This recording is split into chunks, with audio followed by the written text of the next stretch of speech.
But a lot of the tools that have enabled some of the work we're doing now came out of collaboration with Richard Mitchmore and I. And for those of you who don't know, sunflower and lettuce are in the same plant family, Compositae. And so we actually decided to team up those two species, which I know sounds very odd to you also. But Richard and I just felt we could do that. And it's gone through now 4 rounds. And Lauren Reesberg has been a real driving force in the last 2 NSF-funded rounds. So we're currently funded now, and part of this is to, of course, to continue to develop the lettuce and sunflower genomic resources, but also for some other economically important species in the family. And as for those of you who don't know, it's numerically the largest family with about 1,1700 genera. And you run into these almost everywhere you go in the Alps or deserts, you find them. At this point, the last few years have really enabled some big projects. There's a lot of resources under development. And of course, during this whole time, the whole spectrum of what you could sequence and how fast you could sequence changed dramatically.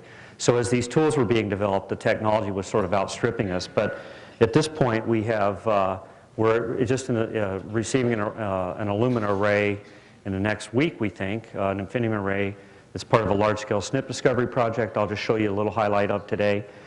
There's the wood biomass project related to this stem. And then Genome Canada grant that Lauren put together, and I co-authored with him, that leverages all this other funding. And so I'll show you a slide about how Genome Canada works. But all these projects are centered around developing tools mainly for oilseed sunflower, and the idea of generating a wood-producing type of sunflower for biofuel is really just it's a bit of a pie in the sky idea, but I think there's actually a really important global possibility for a wood-producing sunflower plant, which you'll see later on. So the Genome Canada program really is focusing on sequencing the 3,500 megabase sunflower genome with matching sources from grants from various agencies here in the US, including DOE. And it was in fact the wood-producing feature that was significant in securing funding for sequencing the sunflower genome from Canada, because Canada doesn't have a significant oilseed sunflower production. In fact, North America doesn't. Most of the 22 million hectares of sunflower production are in Eastern Europe and Argentina, China, other places. The US is actually a very small producer. But as you move these desert species, and I'll show you where they're from in a minute, as you move them north, their biomass increases because they don't flower, and they produce more wood. So it's a really interesting phenomenon. And I'll show you some pictures of their native habitat here pretty quick. So what we're doing on the sequencing project, just to make a quick rundown, our scientific advisory board met with us last fall in British Columbia, and the decision was taken to use the whole genome profiling approach that Keygene has been promoting. I think this is the largest genome that they're doing so far. They've done tomato, pepper, some others. Basically, we have 3 back libraries feeding into this. There's back clone pooling. It's a pretty typical, clever sort of a strategy. Then Illumina sequencing of these backs. And then basically you take the barcode information and have these tags spaced 2 to 6 kb throughout the genome and assemble this into a physical we debated a long time whether or not we should build a traditional physical map or not. And this was significantly less costly. We thought with this genome, we know there's going to be new technologies coming and chances to resequence, but we at least wanted to have one good solid anchor back to our genetic maps, and with all this other sequence information to build a good reference. So this is the system we went with. We don't have the data back from it yet, but I hope that by October, November this year, this part of the process is done. And actually, a lot of the sequencing is going on in parallel. So it's going to be all this stuff will converge, and then the analysis will go forward in terms of tying it together. So to get to the point that I started with, for those of you that don't know, sunflower is native to North America. We have 48 species, and Helianthus annuus is the cultivated sunflower. So it has the widest distribution, and it's also the species that was domesticated. So the species you see most commonly in the garden. And these other species here are close relatives of common sunflower and are actually part of a homoploid hybrid complex. This species is one that produces wood that is part of the focus of our DOE work. This is Helianthus niveus subspecies tephroides, and it grows in southern California in the sand dunes. It's a really pretty amazing plant. It's under tremendous pressure, unfortunately, from recreational vehicles and have really destroyed the habitat.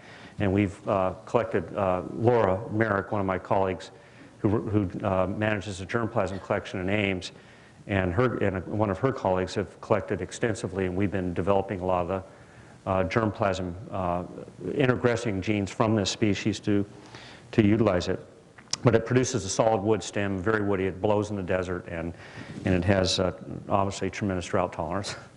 So to give you some idea of how we attack mining diversity in these species, we've done a lot of comparative mapping of the genomes. There's a tremendous number of chromosomal rearrangements that often, or at least can, impede the introgression of alleles from these wild species. The focus of the biomass grant is something called Helianthus argophilus, and the species I just showed you from the desert, Helianthus niveus tephroides. So we're building now, you'll see an alumina infinium SNP array, this process we went through, and we're going to be comparatively mapping those two genomes against Annuus and building complete genome libraries of introgressions from these two wild species. Just to give you an idea of how many rearrangements we're talking about, the chromosome number in sunflower is 17. All the species here have 17 chromosomes in the haploid number anyway. And between Pyrolysis and the branch of Annuus argophilus, there's 10 rearrangements, and then there's 6 rearrangements between Annuus and argophilus.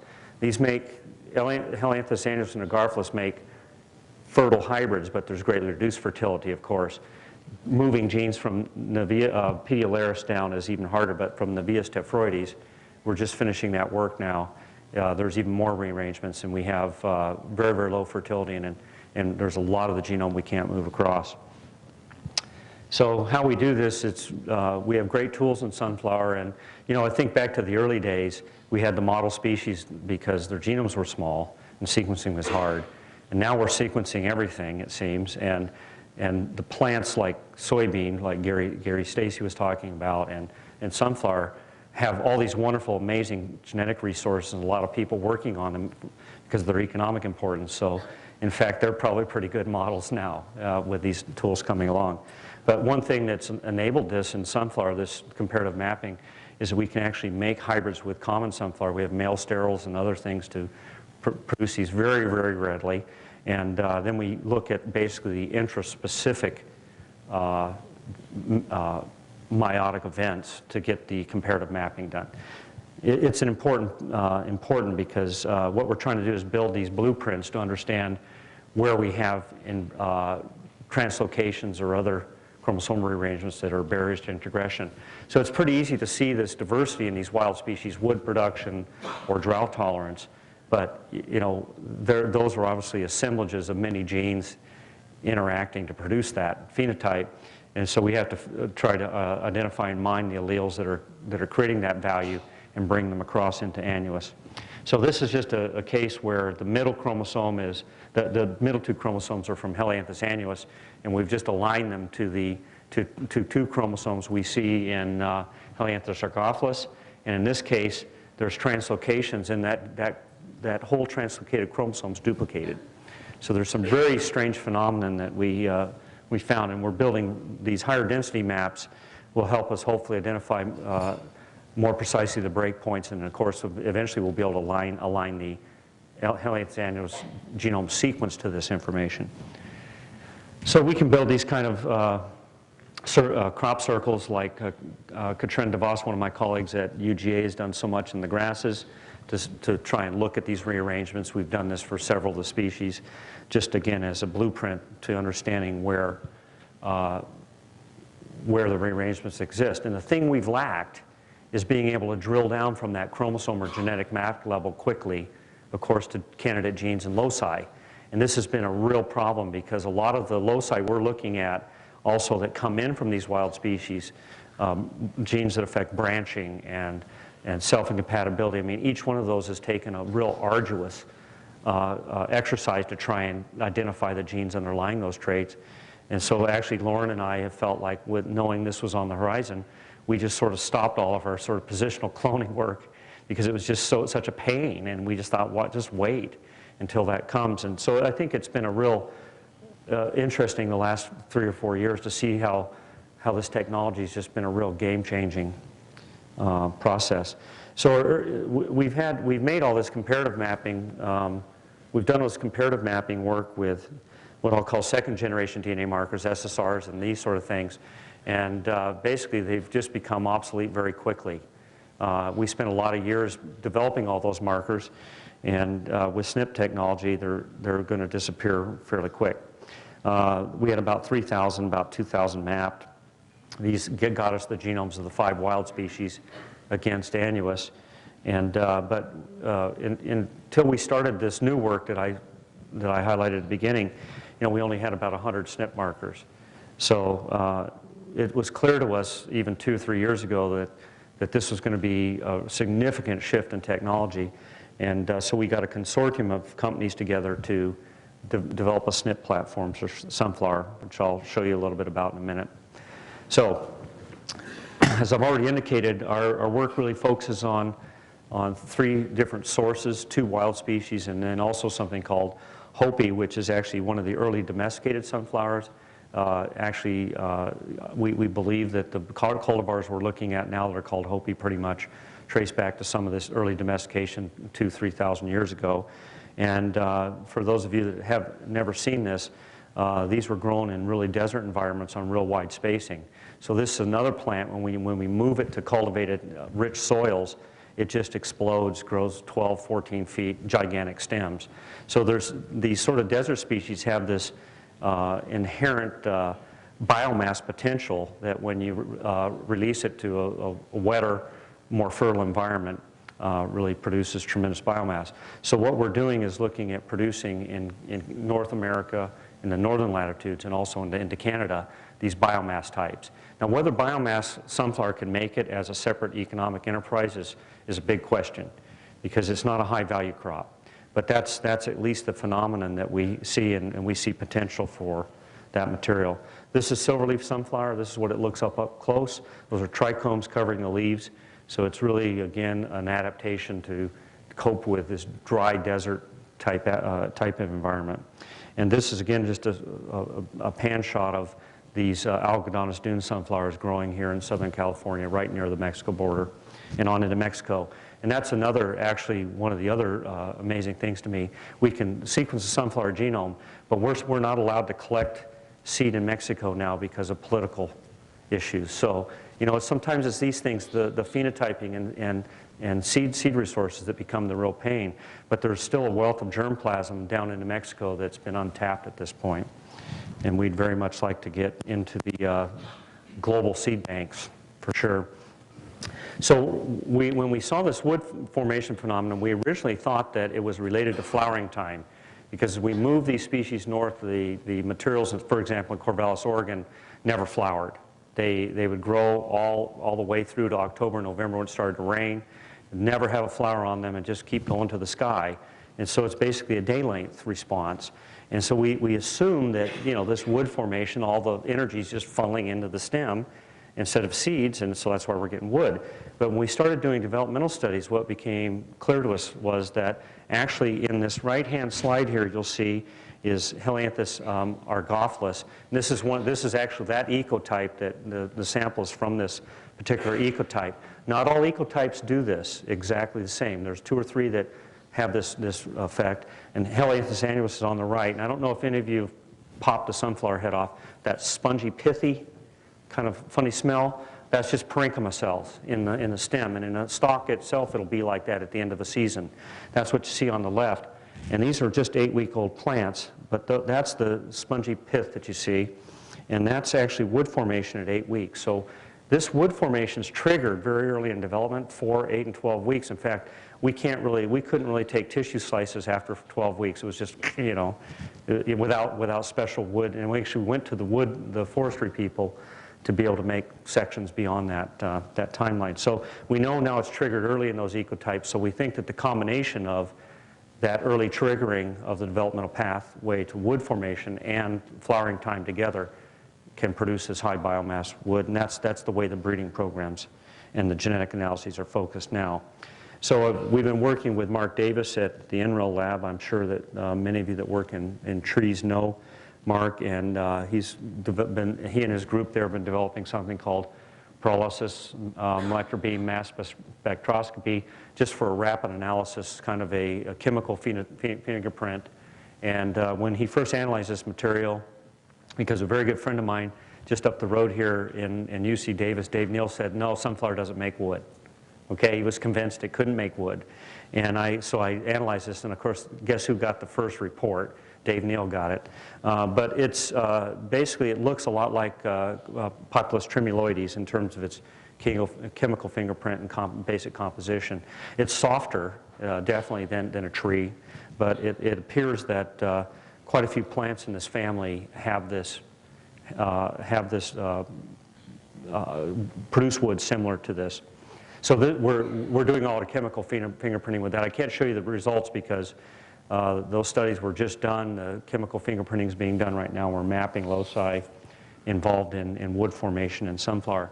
The other thing we're doing is developing these libraries, so permanent libraries, introgression lines from these wild species for two reasons. One is to transfer those alleles and use them in breeding, but the other is for genetic analysis. And with this many wild species traits coming in, we decided to do this just to scrub out a lot of that background noise and then hopefully put sort of traditional forward genetics together with these introgression lines to get at genes in underlying wood formation. So these are really donors for hybrid test cross analysis, because in sunflower, the actual commercial product is a single cross hybrid. Now, I don't know if this wood will make it as a biofuel, but one thing you do see in Africa, and this is something I got Lauren, when I knew I was going to leave to Monsanto, I really felt like, oh, how are all these projects going to continue? And I made a decision to move and come back to my native West in California.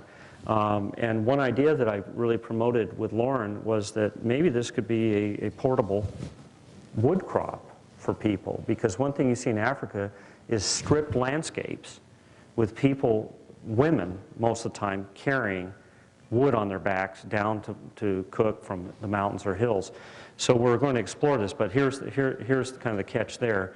There's probably a fairly close correlation between the amount of wood you produce per unit area and water. So that's going to be an issue, but it's an issue, it's an idea I hope that Lauren now picks up. He's talked to me in the last few months about this, and I think he's going to try to pursue this long term. And so the breeding materials that we're generating would feed into this type of work. Okay, so we had the sort of second generation genotyping. It took years to do all that, and it would take months to build maps in the lab with SSRs or other sorts of technology. And the decision was taken two years ago or so to develop a SNP marker platform for sunflower. And on the right-hand side, you'll see the consortium I put together with the companies. And what happened was there was concern the companies might lock this up. So Lauren decided, well, we'll go ahead and develop an Affymetrix chip and do SFP mapping also. So that's going forward as part of the NSF work right now. We've actually got the arrays running in Georgia. And I've continued on with the SNP marker development. And at this point, what we've got is a 10,640 SNP array that we built, and I'll show you how we did that, and we're getting ready to do the mapping. I put this slide in it's a historical slide. I think about how long it took to get all this data, the Sanger ESTs. It was a 2 or 3 year process as part of one of the NSF grants, and I think we outstripped that in a week or so once we started the SNP discovery work. And I look back at all that Sanger data and I thought, wow, that was very painful. But we had a pretty good base of Sanger EST data, so what we decided to do was to do SNP discovery by transcriptome resequencing for two reasons. First, we have a tremendous number of SNPs in sunflower, very, very high SNP frequency, pretty close to maize from what we can tell. In wilds, it's really enormous. So what we did is we had a study where we looked at how we could capture most of the allelic diversity in the elite material, selected a panel of lines to do, and then we produced what now seems like a very small amount of data, 6 gigs of Illumina data from the genotypes you see there. And these are just simply inbred lines that sample diversity across the pool. And that genotype is the one that's being sequenced. So we have an inbred line that is the basis for the genome sequence, and then the SNP discovery process went on. So we started with about 170,000 long reads. We just built a reference assembly scaffold. I think we do this differently now, but the water's under the bridge at this point. Added in the IJ sequences, used Mosaic to map those onto the reference. I think we had about 38,000 contigs with sufficient depth for SNPs. And then basically went through a SNP selection process, got about 85,000 SNPs, and whittled that down to about 46,000. And then from that, did a lot of, John Bowers in my lab did a lot of comparative genomic analysis. We tried to make sure we had good genes, and we picked out lots of candidate genes. So we, from this 42,000 came the 10,000 or so that are on the Illumina array. So at this point, what we've got in front of us is the production of about 24 million molecular data points, which, you know, if I look back at all the previous mapping work we did in sunflower over that entire 18 years is dwarfed by what's going to happen in the next 2 months. And it's kind of astonishing to me. I mean, the mapping exercise itself, and I know this is comparatively small to what's going on in some species.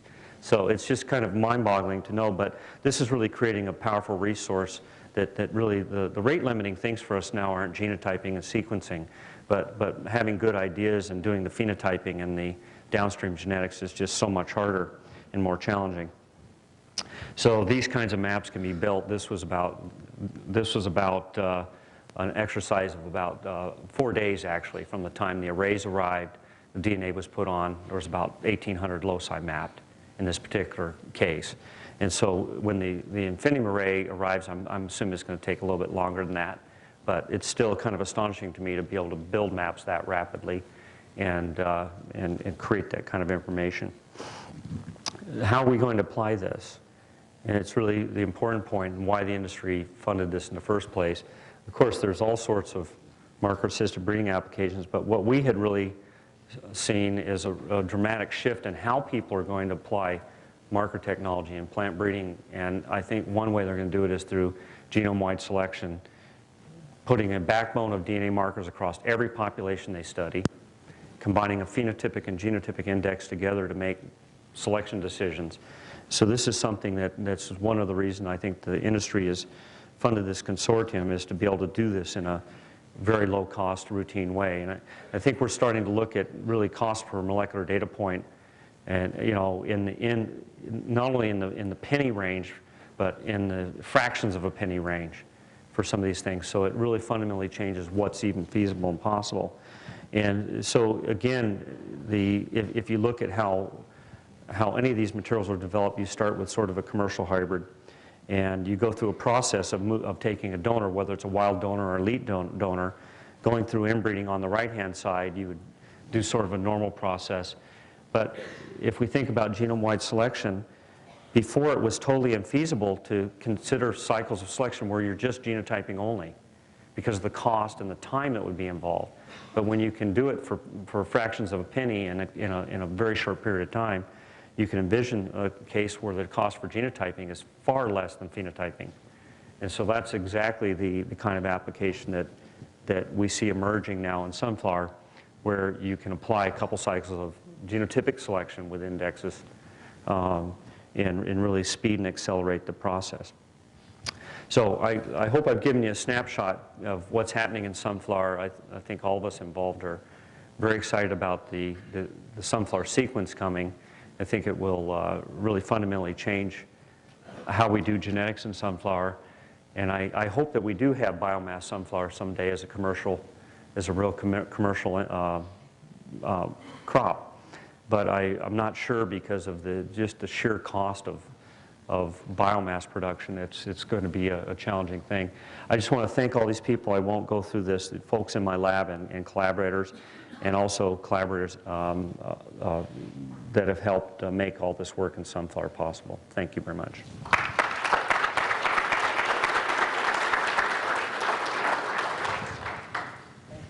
Are there any questions?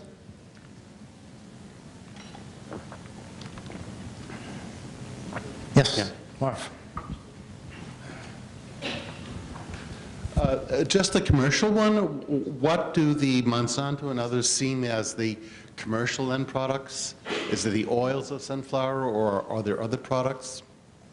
Right, well, Monsanto, right after I took the job, by the way, they sold their sunflower business, so that's a real endorsement, in case you, yeah.